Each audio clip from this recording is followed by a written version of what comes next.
Kuwait کی ministry of interior نے خبردار کیا ہے کہ مارچ اور اگست کے درمیان ایکسپائر ہونے والے اقامے اب نومبر 30 تک رینیو کرا لیں۔ اس گریس پیریڈ کے بعد اس میں مزید توسیع نہیں ہوگی۔ یاد رہے ان اقاموں کی تعداد 1,90,000 ہے، جبکہ پہلے دیے گئے گریس پیریڈ میں تقریباً 4,50,000 افراد نے فائدہ اٹھاتے ہوئے اپنے اقاموں کی تجدید کروائی۔ وہ تمام افراد جن کے اقامے اور وزٹ ویزا دی گئی تاریخ تک تجدید نہ ہوئے تو ان کو قانونی پیچیدگی کا سامنا کرنا پڑ سکتا ہے۔ اسپانسرز اور کمپنیز کو بھی فائن کا سامنا کرنا پڑے گا۔ ذرائع نے بتایا کہ پچھلا گریس پیریڈ کووڈ-19 کی پینڈیمک کی وجہ سے وزارت کا کام بند ہونے کی وجہ سے دیا گیا تھا۔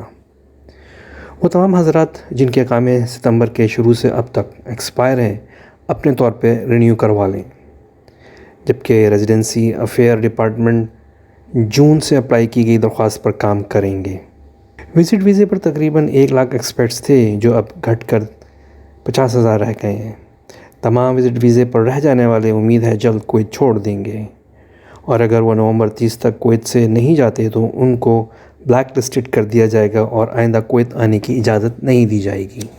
اگست میں منسٹری آف انٹیریئر نے انسٹرکشنز جاری کی تھی کہ تمام ٹائپ کے ویزا پر ہر قسم کی ریزیڈنسی ویزا پر کنورٹنگ ممنوع ہے۔ پہلا گریس پیریڈ جو کہ مارچ سے شروع کیا گیا تھا مئی تک سمجھا جا رہا تھا، لیکن منسٹریز کے مسلسل بند ہونے کی وجہ سے مزید 3 ماہ کے لیے بڑھا دیا گیا تھا جو کہ اگست تک تھا۔ اب آخری ایکسٹینشن 1 ستمبر سے نومبر 30 تک دی گئی ہے۔ وزارت داخلہ نے اعلان کیا ہے کہ توسیع کی مدت کے دوران دفاتر میں رش سے بچنے کے لیے آٹومیٹکلی آن لائن پروسیس ہو گئے تھے۔ شکریہ۔ اگلی ویڈیو تک اللہ حافظ۔